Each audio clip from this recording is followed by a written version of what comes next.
Salut à tous, c'est Axel de testmobile.fr et aujourd'hui je vais vous présenter Android L dans sa version développeur preview. Alors juste pour situer le truc, Android L, qu'est-ce que c'est? C'est la prochaine version, c'est la nouvelle version d'Android qui a été présentée à l'occasion de Google I.O. 2014 qui était fin juin, je crois que ça s'est terminé le 26 juin et d'ailleurs cette version est disponible depuis le 26 juin, j'avais pas pris le temps de l'installer, j'ai voulu voilà, la tester quelques jours pour vous. Alors on va passer d'abord par un petit changelog rapide. De toute façon le but de cette vidéo ça va être de vous expliquer un petit peu qu'est-ce qu'il y a de nouveau, qu'est-ce qui a changé. Comment l'obtenir éventuellement, je vous ferai un petit blabla là-dessus. Donc là je l'ai sur le Nexus 5, en fait elle est disponible dans sa version développeur preview pour le Nexus 5 et le Nexus 7. Après il doit y avoir moyen de la flasher sur d'autres terminaux si vous vous promenez dans les forums. Dans tous les cas, sachez que cette version n'est pas complète. C'est-à-dire que c'est pas la version définitive, c'est-à-dire qu'il y a encore quelques bugs, c'est-à-dire que elle est... voilà, j'ai pas dit OK Google et voilà. Bref, moi là je l'utilise au quotidien. Honnêtement, quand j'aurai fini de faire toute cette présentation, je reviendrai sous KitKat parce que c'est une version plus stable, mais elle est quand même utilisable à mon avis au quotidien. Alors, le premier truc qui a noté sur Android L dans cette version là, mais bon de toute façon c'est ça la particularité, il y a une des particularités, c'est le changement de l'interface. Il y a pas mal de modifications qui ont été faites au niveau de l'interface. Des notifications, on va passer par ça et puis je passerai dans le changelog au fil de la vidéo. Premier truc, les notifications maintenant s'affichent également sur l'écran de déverrouillage. Vous les voyez ici, donc là par exemple j'ai une notification Skype, ça c'est mes mails, ça c'est une application qui vient de s'installer, donc par exemple, désolé pour ça, si j'ai envie de l'activer, il faut appuyer deux fois. Vous appuyez une fois et une seconde fois de cette façon là. Ça me fait un peu penser à, je crois, ce qu'on a sur le S5 pour les notifications d'unlock. J'ai en tête ce terminal là, mais je suis pas sûr. Donc voilà, ça c'est la première chose. Donc ces notifications qui s'affichent ici, vous pouvez également les fermer en faisant... Normalement, il me semble... Est-ce qu'il veut bien? Non? Ah, peut-être pas? Je croyais. Non, peut-être pas. Ok. Ah oui, ok. Et là, si je fais... Non. Donc on peut pas les fermer, je croyais qu'on pouvait les fermer, désolé, ça me semblait logique, mais c'est en fait c'est un peu la logique iOS, mais pas exactement. Et c'est vrai que ok, du coup là je peux rien faire, je peux juste accéder au tiroir, bon ça vous allez le voir, et également déverrouiller le terminal de cette façon-là. Vous pouvez bien sûr accéder à l'APN comme ça, dont l'interface n'a pas changé hein, par rapport à ce qu'on avait par exemple sur le Nexus 5 depuis la dernière mise à jour. Donc bon, on regardera, je passerai dans toute l'interface pour vous et puis peut-être pour voilà voir si j'ai rien oublié. Là, on accède à tout ce qui est téléphonie. Il y a peut-être des moments où dans la vidéo je vais flouter des éléments à l'écran parce que comme je vous ai dit, c'est mon terminal du quotidien. J'ai peut-être pas envie que vous connaissiez le numéro de téléphone de ma mère par exemple. Le prenez pas mal, hein, c'est normal. Alors ok, je déverrouille. Ensuite, ici, première modif importante, c'est ces trois éléments-là en bas de l'interface. Donc, on a un carré, un rond et un triangle sur le côté ça équivaut à retour, accueil et multitâche. Je suis pas forcément super fan, mais c'est assez clair si on connaît Android. Donc là, ça c'est le multitâche, bien entendu. Donc vous accédez comme ça. Le multitâche a été modifié, donc vous avez des éléments comme ça, en une sorte de pseudo 3D. Et ça, c'est un des... ça résume assez bien la nouvelle approche, je pense, d'Android L. Il s'agit aussi de créer des sortes de calques, qui sont c'est des calques les uns sur les autres. Il y a des couches, avec des effets d'ombre générés en temps réel, qui permettent en fait de mieux visualiser les différents éléments dans les interfaces. Vous le verrez peut-être, et c'est surtout des outils qui sont offerts aux développeurs pour pouvoir faire des applications qui vont dans ce sens-là. Et également, vous allez le voir, toute une série d'effets de transition qui donnent vraiment le sentiment que tout est fluide en fait quand vous utilisez l'interface. On va le voir là comme ça. Et sinon, vous pouvez fermer des processus en faisant comme ça. C'est à peu près tout ici. Ok, donc et bien sûr ces boutons là, oui j'ai dit ok bien sûr, et bon bref, ça c'est pas grave. Ok, ensuite on a le tiroir des notifications qui s'active de cette façon là. Là on a les informations classiques, plus ou moins, avec un avatar, je sais pas pourquoi il y a celui-là, c'est pas grave, l'heure, et voilà. Ensuite on a les notifs en dessous, qu'on peut swiper, bien entendu. et qu'on peut agrandir. Donc là par exemple j'agrandis cette notification d'email. Je peux l'archiver ou y répondre. Alors ça c'est pas nouveau. On pouvait déjà interagir avec les notifications avant dans les précédentes versions, mais ça reste assez neuf finalement comme, comme truc, donc c'est plutôt sympa. Et là par exemple j'ai une notification Skype, hop je peux la fermer si j'ai envie. Alors vous allez me dire ok mais les contrôles rapides ils sont passés où? Ils sont encore après. Donc ça c'est une des nouveautés, ça fait partie des éléments que j'aime pas trop personnellement, en fait à deux doigts ça fait ça quand même. Donc il n'y a pas moyen d'accéder rapidement à en fait ces contrôles qui sont ici, c'est pour ça que moi je les mets là. En gros, faire toc, toc, voilà. Donc là, vous avez tout ce qui est luminosité, je vais pas le changer pour pas gêner la caméra. Et là, ensuite, on a Wi-Fi, Bluetooth, l'indicateur de réseau, mode avion, notification, caster l'écran. Alors ça, je pense c'est parce que s'il a détecté peut-être qu'il y a un Chromecast dans le coin, même s'il le trouve pas. Donc je sais pas, en tout cas, on peut caster l'écran. Localisation avec les différentes modes de localisation, rotation automatique. Si on appuie une fois, en fait, ça va l'activer ou désactiver. Ça, c'est différent. Avant, c'était un appui prolongé pour, si je me trompe pas, activer, désactiver dans Android vraiment de brut et inverse, et l'inverse pour faire pour accéder à la page. Là, par exemple, j'ai activé le Wi-Fi. Si je rappuie dessus, ça va l'éteindre. Si je reste appuyé, est-ce que j'accède à la... Non, j'accède pas, d'accord. Donc là, on a pu ce système qui consistait à appuyer sur une option et à accéder à la page Wi-Fi, par exemple, à la page de l'interface. D'ailleurs, on va passer dans les paramètres. Vous allez voir qu'il n'y a pas grand-chose qui a changé. On reste toujours dans un esprit flat design. Il y a ces fins de menu qui sont comme ça. Donc par exemple, si je termine le menu ici, ça va être là. C'est ici. Et oh, il y a une recherche. Ça, c'est peut-être nouveau. J'ai pas testé, j'admets. Et le clavier a changé aussi, visuellement du moins. Je vais pas trouver de nouvelles fonctions, mais on va se promener dedans. Donc là, on peut gérer le Wi-Fi. Vous voyez, là, c'est les petits switches complètement flat design. Donc hop, comme ça. Comme ça, ok. Je sais pas pourquoi le clavier il traîne. Là, tout ce qui est Bluetooth. Ok, tu veux pas dégager, toi. Tout ce qui est consommation de données, on a toujours ça, bien entendu. Ah, mais c'est parce que je fais une recherche, excusez-moi. Enfin, je m'excuse auprès de Android L. Ça, il n'y a rien de spécial ici. Je vais regarder en même temps ma liste. Il y a Bluetooth 4.1 qui est supporté avec Android L. Après, je sais pas si d'un point de vue hardware, il y a besoin d'avoir du matos spécifique. Et c'est à peu près tout. Mais je continuerai dans ma liste, vous inquiétez pas. On finira par les trucs vraiment abstraits que je peux pas vous montrer à la fin. On terminera la vidéo avec ça. Niveau de luminosité, adaptation de la luminosité. Caster l'écran qui est là, ok, ça c'est pas grand chose. Son et notif. Je crois pas. Ouais, peut-être. Accès aux notifications. Non, accès aux notifications, ça on pouvait le gérer avant. Ouais, non, il n'y a pas grand chose qui a changé. Stockage, toujours pareil. Si on appuie, on accède aux apps. La batterie. Alors, ça n'a pas changé en tant que tel. Ce menu n'a pas changé. Il y a juste deux trucs. Alors, la première chose, c'est en fait, ils ont un projet qui s'appelle le projet Volta. Ils ont toujours des noms de projets pour, par exemple, projet Butter. Je crois que c'était pour la 4.3, mais je sais même plus. Qui consistait à fluidifier l'interface. Ben là, par exemple, on a projet Volta. Volta comme Volt, enfin, vous voyez le genre. Et ça, c'est un projet lié à l'autonomie. Il y a deux éléments. Le premier, c'est donner des outils pour les développeurs, pour qu'ils puissent mieux localiser quel élément de leur application consomme de la batterie et vraiment pouvoir affiner un peu plus ça. Donc ça permettra potentiellement, si les développeurs font leur boulot correctement, d'avoir des applications qui consomment moins de batterie. Deuxième élément, c'est qu'on a un mode d'économisation d'énergie, économiseur de batterie qui est ici. C'est intégré dans Android, c'est quelque chose de nouveau, on ne l'avait pas avant et ça a mis d'ailleurs un petit peu de temps à arriver. L'idée c'est...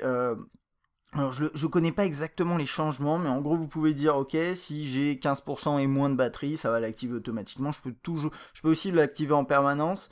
Et en fait ça va faire baisser drastiquement les performances du terminal lorsqu'il est activé. Je crois qu'il y a d'autres éléments, j'ai pas vraiment vu, je vais l'activer, vous allez voir. Donc là par exemple je suis dans l'interface et en fait tout va se retrouver beaucoup plus saccadé, tout va être plus lent.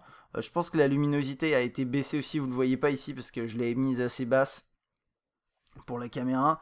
Mais voilà, et d'après Google. Alors j'ai pas eu l'occasion de le tester, mais apparemment les effets, c'est que à partir du moment où il est activé, ça peut vous faire gagner jusqu'à 90 minutes sur une journée.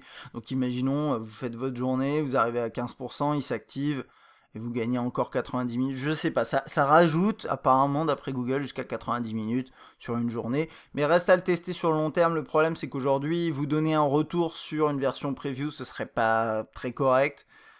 Pour vous comme pour Google. Donc on attendra d'avoir vraiment les dernières itérations d'Android L avant de s'exprimer. Alors d'ailleurs par rapport à ça, mais je vous le rappellerai sûrement à la fin de la vidéo, Android L est normalement prévu courant automne pour, pour un peu tout le monde. Je ne sais pas quand est-ce que la version d'Android L sera distribuée aux opérateurs, aux constructeurs, ça je ne sais pas.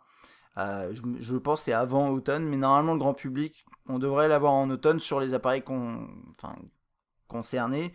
Et par exemple, le Nexus 5, normalement, de manière automatique, il devrait l'avoir en automne. Je pense qu'il aura, voilà, sûrement à la rentrée, quelque chose comme ça. Donc là, on est en août, c'est dans pas si longtemps que ça. Ok, application, rien de spécial ici. Paiement sans contact. On a ça qui est indiqué, localisation. Sécurité, il n'y a rien. Verrouillage de l'écran, il n'y a rien. Alors, il y a juste un truc.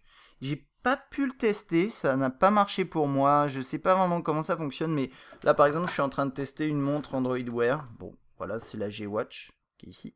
On en parlera plus tard. Pas dans cette vidéo. Et apparemment, si vous avez votre montre avec vous et qu'elle est connectée au terminal et que vous aviez activé une sécurité, bah, il va pas vous demander le mot de passe ou le schéma, etc. parce qu'il sait que c'est vous qui êtes en train d'activer le terminal. Moi, je trouve ça un peu compliqué comme système parce que dans la mesure où le Bluetooth, il y a une portée qui est assez grande, la question est de savoir est-ce que c'est vraiment moi qui suis en train d'activer mon terminal ou pas. Si on me vole ma montre en même temps que mon smartphone, ce qui est carrément possible dans la mesure où les deux sont intéressants pour quelqu'un qui veut vous voler votre smartphone, est-ce que... Voilà, donc je sais pas, c'est un truc comme ça, j'ai pas pu le tester, apparemment c'est implémenté, et puis là-dedans il n'y a plus rien. Langue et saisie, il y a plusieurs nouveaux claviers, comme vous pouvez le voir. Je me suis pas trop promené. Le clavier, il a pas l'air d'avoir beaucoup changé en termes de fonctionnalité. Je vais vous le montrer juste après. On peut toujours configurer des comptes, bien entendu. Et ensuite, on a tout ce qui est date, heure, accessibilité, impression, options pour les développeurs, c'est moi qui ai mis. Et là, vous voyez, donc Nexus 5, Android L. Si je fais ça, je me retrouve avec ça. Donc c'est pour vous montrer, hein, je sais même pas, ils ont même pas fait leur animation Easter egg, donc c'est vraiment version, voilà, vous voyez ici les numéros de build, c'est les toutes premières versions, et il n'y a pas de mise à jour disponible. Options pour les développeurs, j'ai rien vu de spécial. Alors, un des éléments vraiment ultra importants d'Android L, c'est qu'ils ont changé vraiment, ils ont changé par défaut la machine virtuelle utilisée avant on avait Dalvik. Depuis, si je ne me trompe pas, KitKat, voire Jelly Bean, on pouvait changer et éventuellement passer sur ART, A-R-T, qui est plus efficace, qui est plus performant, etc. C'était encore vraiment du alpha, du bêta. Maintenant, avec Android L, c'est ART par défaut. Il n'y a plus de Dalvik. Qu'est-ce que ça va changer pour vous au final c'est juste des performances en plus. Apparemment, 2 fois plus de performances. Le support du 64 bits qui va permettre d'accéder à du nouveau hardware et également à des capacités de RAM supérieures. Ça, c'est sûrement pas lié au ART, mais vous avez aussi dans Android L le support de meilleur hardware en termes de GPU. Donc vous aurez des meilleures performances graphiques sur les nouveaux terminaux qui sortiront sur Android L. Et pour venir sur ART, en fait, vous avez a priori des performances meilleures. Le problème, c'est que c'est dur de le tester. Là, par exemple, j'ai installé des utilitaires de benchmark, mais il y en a très peu qui supportent ART. Et d'ailleurs, moi, j'avais testé Antutu, et à la fin du bench, il m'a dit, désolé Coco, mais je peux pas tester parce que tu utilises une machine virtuelle que je comprends pas. Donc voilà. Donc pour l'instant, c'est difficile de vous le dire. Tout ce que je peux vous dire, c'est qu'à l'utilisation, malgré le fait que ce soit une développeur preview, c'est extrêmement fluide. Et j'ai retrouvé en fait de la fluidité que j'avais entre guillemets perdue sur mon terminal. Alors faut pas oublier que quand vous flashez Android L, vous faites un reset complet du terminal, donc c'est aussi ça qui aide, c'est une certitude. Moyennant quoi, moi je trouve que c'est extrêmement réactif, ça tourne super bien. Donc voilà, après niveau perf, il va falloir aller tester quand on aura vraiment des benches qui pourront le tester, on pourra comparer les chiffres et constater effectivement cela. D'un point de vue application, si vous inquiétez de ça, normalement, toutes les applications qui étaient à la base développées pour d'autres machines virtuelles, enfin qui étaient développées avant, normalement devraient fonctionner sans problème avec Android L, avec Art. Alors, par rapport à ça, et on va continuer dans l'interface après, vous inquiétez pas, c'est une vidéo un peu longue pour changer. Mais typiquement, moi j'ai Spotify, quand je l'ai installé au début, je sais pas du tout si c'est lié à ça, mais en tout cas, je pouvais lire aucun morceau. Donc ça, c'était assez peu pratique, il faut bien le reconnaître. Et maintenant, ça marche. Je sais pas ce qui s'est passé. Il y a eu un temps où ça marchait pas, et puis le lendemain, ça fonctionnait. Je ne sais pas pourquoi. Et Spotify n'a pas été spécialement mis à jour. Tout ce que je dis, c'est que si vous installez Android L sur votre terminal aujourd'hui, il y a quand même des chances qu'il y ait des applications qui déconnent un petit peu. Moi, j'ai eu ça pour l'instant qu'avec Spotify. J'ai testé juste comme ça pour info, si vous avez cette opportunité d'avoir une montre Android Wear et Android L à côté, tout ne fonctionne pas forcément très bien entre eux pour l'instant. Donc voilà, juste je balance au passage, même si au final il y a assez peu de gens qui seront concernés. Ok, je refais un tour de ma liste. Donc, juste pour info, hein, le design, le nouveau design de Android L, c'est ce qu'ils appellent le Material Design. Vous le verrez. Et ça permet d'unifier vraiment l'interface. Donc, on a vu le tiroir des notifications. On va passer maintenant dans tout ce qui est téléphonie. Alors, encore une fois, pour tout ce qui est téléphonie, contact, message, si vous voyez des éléments floutés, c'est juste que voilà, c'est des éléments un peu perso. Donc là, bon, il n'y a pas de numéro de téléphone qui s'affiche, c'est parfait. Donc là, vous pouvez toujours faire une recherche, vous pouvez utiliser la recherche vocale, vous avez les derniers appels, la dernière interaction ici, numéro abrégé ici. Ensuite, vous avez les appels récents. Donc vous voyez là, c'est le petit module qui permet de composer un numéro. Qui se promène là, donc je sais pas, là il était au milieu, là il passe à droite, là il se retrouve encore une fois à droite. Si j'appuie dessus, il s'affiche ici. Je peux taper 1, 2, 3, composer un numéro. Donc ça, là ça va, bah si ça va fonctionner puisque j'ai ma SIM bien sûr. Donc vous avez cette interface qui est comme ça. On va attendre juste une petite seconde. Ça va pas fonctionner parce que chez Bouygues, le 1, 2, 3, c'est pas le répondeur. Il y a autre chose à savoir, je vais pas pouvoir vous le montrer là, mais quand vous recevez un appel et que vous êtes en train de faire quelque chose, vous avez plus l'écran qui est occupé en full screen, en plein écran, et vous êtes obligé de faire quelque chose. En fait, maintenant, vous avez une petite barre qui s'affiche en haut, avec une option répondre, je crois raccrocher, refuser et je crois répondre par SMS, il me semble. Mais vous avez cette barre là-bas, là-haut. C'est discret, mais vous la voyez et il me semble que vous avez la même chose pour les SMS. Ça, j'admets, j'ai pas eu encore l'occasion de tester. Mais vous avez, voilà, maintenant ces nouvelles interactions pour les appels et ça, c'est pas mal du tout. Ensuite, au niveau des messages, vous avez toujours la possibilité d'utiliser Hangout pour vos textos, SMS, MMS, et également pour les discussions sur Hangout, sur la plateforme de Google. Alors là, je ne vais pas tout vous montrer, mais ça va pas vraiment changer.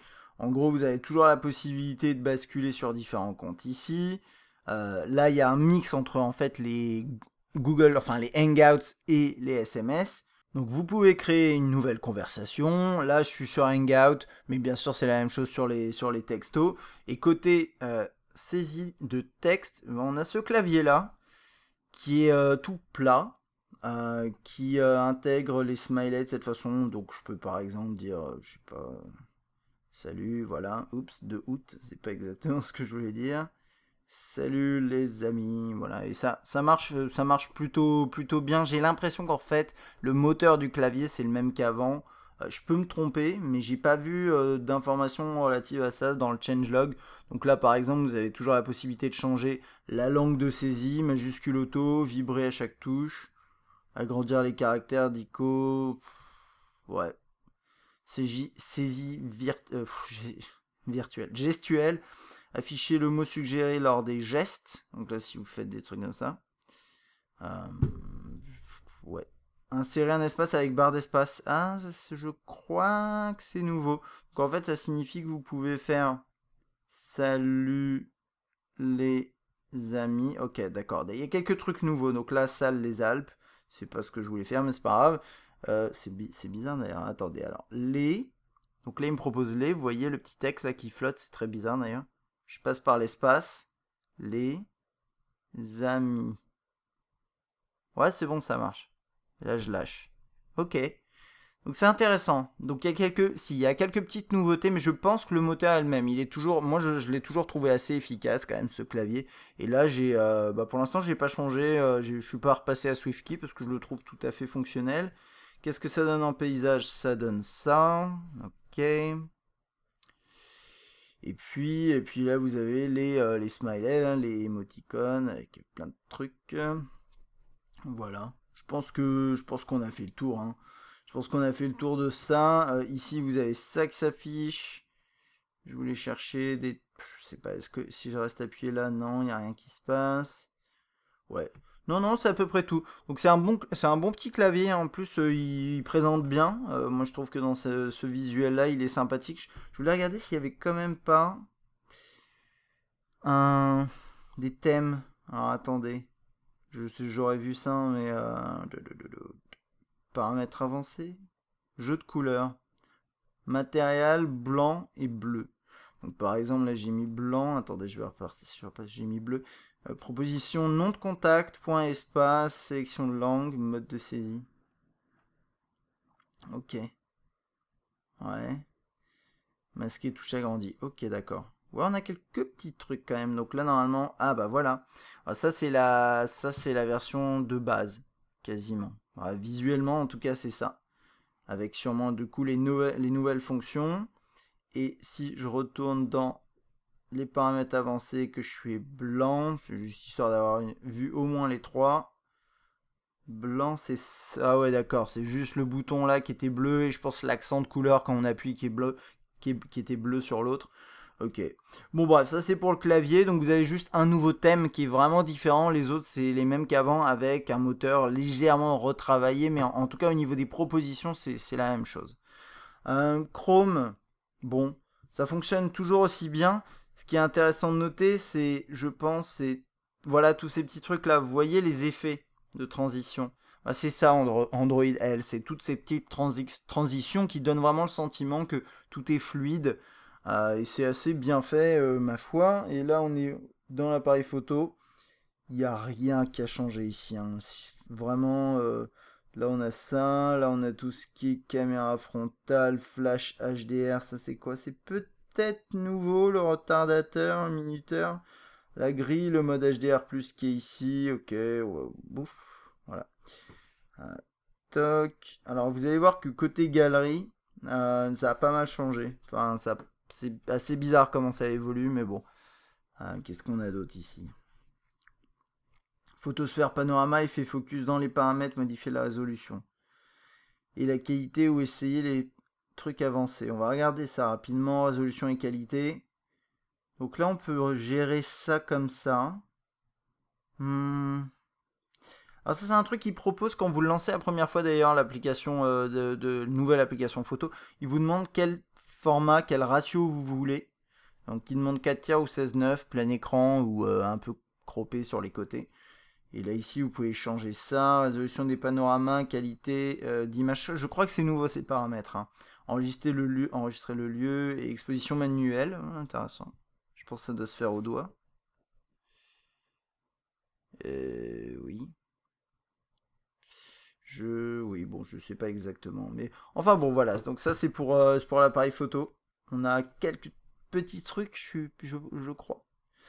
Et ensuite, après, on passe dans le menu principal. Alors, vous avez bien sûr vos applications, vous pouvez déposer. L'agenda n'a pas changé.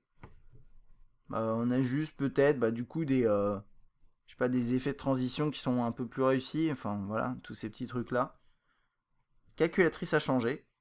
Moi, j'aime bien, hein. Je la trouve sympa. Voilà. Avec des petites options que vous pouvez tirer sur le côté. Plutôt bien. Juste un autre truc, hein, on n'a pas trop, je me suis pas attardé là-dessus, c'est un peu bête, mais voilà, vous avez toujours les écrans ici. Vous avez la possibilité de changer le fond d'écran. Ça, c'est le fond d'écran Android L. Après, vous avez le reste. C'est un classique. Les widgets, j'en ai pas vu de nouveau. J'ai fait un peu le tour. Il n'y a rien de nouveau d'après moi. À regarder à nouveau, hein, bien sûr. Horloge, widget classique. Raccourci vers les paramètres. Est-ce qu'il se... Je sais pas, l'icône est peut-être nouvelle. Je sais pas. Non, c'est tout. Et puis, non, ici, c'est à peu près tout. Il y a juste un tout petit truc. Je voulais voir si je vais là. J'ai quoi? Ouais, on peut désactiver Google Now si vous voulez. J'ai pas vu de changement particulier avec Google Now, mais j'admets que pour ma part, je l'utilise assez rarement pour interagir avec le terminal, donc je peux pas vraiment vous dire.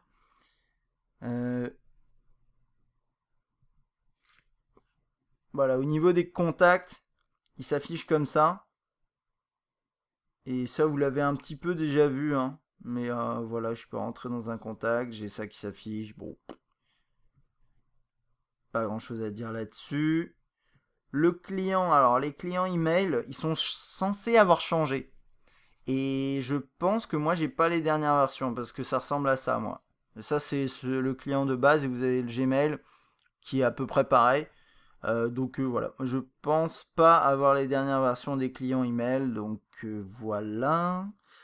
Google Now, Google Plus, j'ai pas regardé, mais c'est tout ce qui est horloge, ça n'a pas changé. Donc toujours comme ça. Ça c'est pas dit que ça change pas par la suite, hein, c'est juste que dans l'état, ça n'a pas changé. Vous avez Maps, c'est la toute dernière version, mais ça, vous pouvez l'avoir dès à présent sous KitKat. Play Music n'a pas bougé, tout ça, ça n'a pas changé. Le seul truc qui a changé, comme vous pouvez le voir, il n'y a plus la galerie en fait. Alors, encore une fois, je ne sais pas si c'est quelque chose qui va rester comme ça. Ça veut dire qu'a priori, faut utiliser cette application-là. Donc, je sais pas quoi en penser. C'est pas mon truc préféré. C'est pas une application que j'aime beaucoup.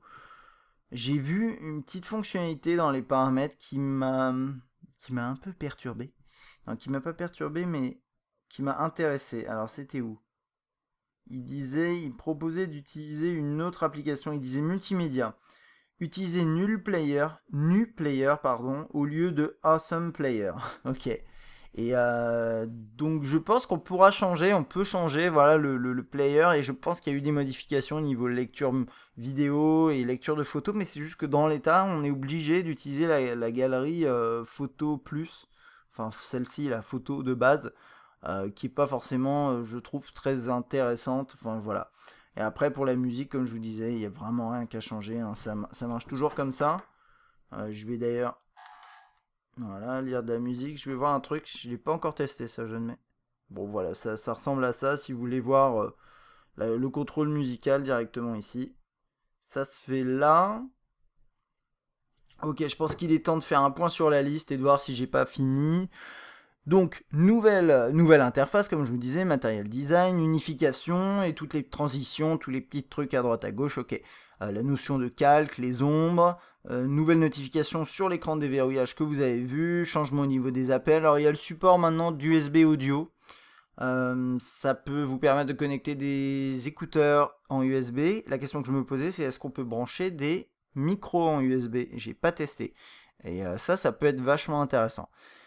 Bluetooth 4.1, un nouveau système, alors que là j'ai pas, je sais pas comment ça fonctionne, mais apparemment il y a Android Auto comme automobile, et qui permet vraiment d'avoir un système vraiment dédié à la conduite en voiture.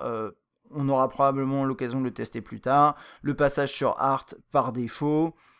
Toc toc toc. Ah oui, il y a juste un truc, alors ça c'est pas facile de voir. Honnêtement, j'ai même pas. Je sais pas. Ouais. C'est un peu. Si je tape Axel. Qu'est-ce que j'ai? J'ai des propositions ici de recherche. Là, j'ai un contact. Ça, c'est un artiste, apparemment. Ça, c'est un historique Chrome. Alors, ça, apparemment, la recherche centralisée comme ça dans les applications, c'est nouveau. Normalement, c'est censé aller un peu plus loin. Par exemple, normalement, et j'ai pas. Là, ça marche pas dans l'état, mais si vous tapez le nom d'un artiste, qu'est-ce que, par exemple, si je tape. Alors attendez, je vais tester un truc. Système. je vais tester comme ça. Off. Down. Donc là, j'ai cherché le nom d'un artiste. Et ça, c'est un morceau qui est dans mon application Play Music, c'est pas Spotify. Normalement, à terme, c'est ça que ça devrait faire. Vous faites une recherche, si par exemple vous avez un morceau de musique dans Spotify qui est dans vos favoris, vous pourrez le lancer directement en faisant la recherche ici. C'est ce genre de petit truc normalement qui est intégré, mais qui pour l'instant marche pas très bien. Tout ce qui est lié à l'autonomie, je vous en ai déjà parlé. Et puis, c'est à peu près tout. Il y a d'autres choses, si vous voulez, n'hésitez pas, si vous avez testé ou si vous avez vraiment exploré Changelog, à laisser un commentaire, à me dire ce que vous en pensez, à me dire s'il y a d'autres trucs que vous voulez voir dans Android L, des trucs que vous voulez que je teste également, éventuellement. Si vous voulez l'installer vous-même, c'est tout à fait possible. Par contre, il faut avoir un Nexus 5 ou un Nexus 7. Après, pour le reste, je sais pas, allez voir sur les forums. C'est pas très compliqué. Tout ce qu'il faut faire, c'est installer le SDK Android. Et ensuite télécharger toutes les ressources nécessaires d'Android L et ensuite flasher votre terminal ici en ligne de commande. Mais si vous l'avez déjà fait, ça vous parle et vous n'avez même pas besoin que je vous en parle. Je vous mettrai un lien. Et si vous voulez, éventuellement, si vous êtes très très intéressé, je pourrais vous faire un tutoriel en vidéo, ça peut être intéressant.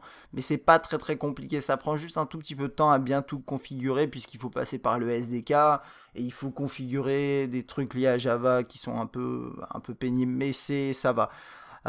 Sinon, alors, moi là, je l'ai utilisé un peu au quotidien. Qu'est-ce que j'ai constaté comme point, on va dire, négatif pour l'instant, qui sont pas forcément... On va dire, il y a des points liés bien sûr au fait que ce soit une preview, donc par exemple des applications qui marchent pas très bien, ce genre de petits trucs. J'ai aussi un autre truc, alors ça m'arrive pas toujours, mais l'unlock, parfois il refuse de marcher, alors je sais pas pourquoi, là ça marche, parfois ça marche pas. Bon voilà, c'est comme ça, c'est une preview et on va pas s'en plaindre. Sinon, moi je trouve que le nouveau système de tiroir des notifs, c'est vraiment pas terrible. Ah, ça c'est... Ouais, j'avais pas vu encore ça. Toc, je peux pas la fermer, si en appuyant là. Mais j'aime pas le fait de devoir aller faire un deuxième coup pour aller chercher ces settings en accès rapide. Et le deux doigts sur le haut, je vous ai montré tout à l'heure, ça ne marche pas. Quand je fais deux doigts, ça baisse le tiroir des notifications, ça m'affiche pas les raccourcis en accès rapide, donc ça c'est pas terrible. Et puis, je suis à l'occasion, je suis tombé sur quelques petits bugs, mais je trouve quand même que pour une preview, elle marche bien. Donc, si vous avez un Nexus 5 et que ça vous dérange pas de devoir sauvegarder vos données, reflasher l'intégralité du truc, passer un peu de temps à faire ça, bah n'hésitez pas à le faire. Après, vous pouvez toujours revenir en arrière. Moi, je vais sûrement reflasher une 4.4, la dernière 4.4, et puis basta. Mais n'hésitez pas à essayer. C'est assez simple, et puis elle est plutôt stable hein, comme version. Donc voilà. Et puis par la suite, quand il y aura des nouvelles versions qui vont sortir, je les installerai et puis on en parlera si bien sûr ça vaut la peine. Alors, si vous avez des questions sur Android L, n'hésitez pas à laisser un commentaire. Si vous avez des informations que j'ai pas données ou bien des corrections à apporter, n'hésitez pas à laisser un commentaire comme d'habitude. J'espère que cette vidéo, dans tous les cas, vous a été utile. Si c'est le cas, n'hésitez pas à appuyer sur like, bien entendu, ça me ferait plaisir. À vous abonner si vous n'êtes pas encore abonné. Et moi, je vous dis à bientôt.